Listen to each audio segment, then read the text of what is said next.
नमस्कार, मेरा नाम है डॉक्टर अरुण शर्मा। मनोविज्ञान का विद्यार्थी हूँ और शायद इसलिए परिवेश में होने वाले मनोवैज्ञानिक परिवर्तनों, घटनाओं और विकारों पर पैनी नज़र रखने का प्रयास करता हूँ।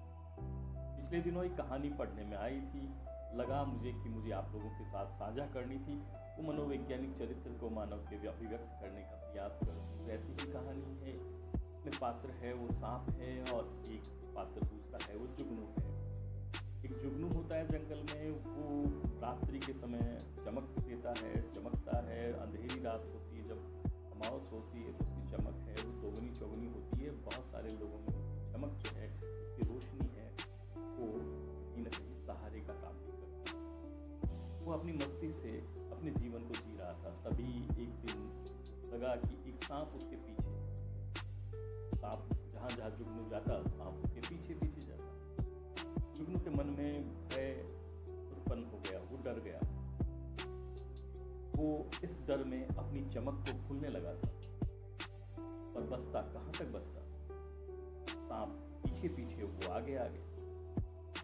तो उसके जब लगा कि अब मेरा बचना मुश्किल है, तो उसने सांप से जाकर के विनती की, पूछा कि मुझे आप भक्षण करना चाहते हैं, मेरे पीछे पीछे हैं, मुझे डरा रहे हैं, पर मेरे 3 सवालों का जवाब दीजिए और उसके बाद में जैसा आप चाहें। पहला सवाल था कि क्या मैं उन प्राणियों में से हूँ, उन कीटों में से हूँ, उन जंतुओं में से हूँ जिसका भक्षण आप करते हैं? सांप ने जवाब दिया, नहीं, उनमें से नहीं है। जुगनू का दूसरा सवाल था कि तो मेरी क्या आपसे कोई दुश्मनी है? आपने कहा नहीं, दुश्मनी भी नहीं है। और तो फिर तीसरा सवाल जुगनू ने पूछा, जब मेरी आपसे दुश्मनी नहीं है, मैं उन चीज़ों में शामिल नहीं हूँ जिसको आप लोग खाते हैं, तो फिर क्यों मेरे पीछे पड़े हैं? आपने जवाब दिया, मुझे तुम्हारी चमक से परेशानी है, तुम्हारा चमकना मुझे अच्छा नहीं लगता।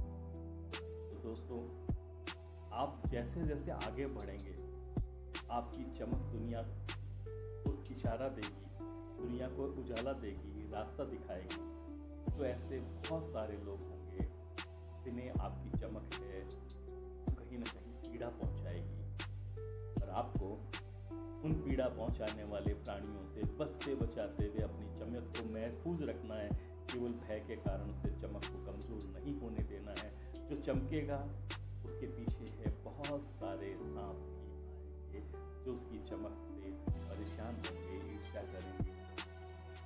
मेरा आपसे यही अनुरोध, अपनी चमक को बनाए रखें। तमाम परेशानियां, घटनाएं, बाधाएं जितनी भी आपकी राह में आती है, उससे बचते हुए अपनी ऊर्जा को है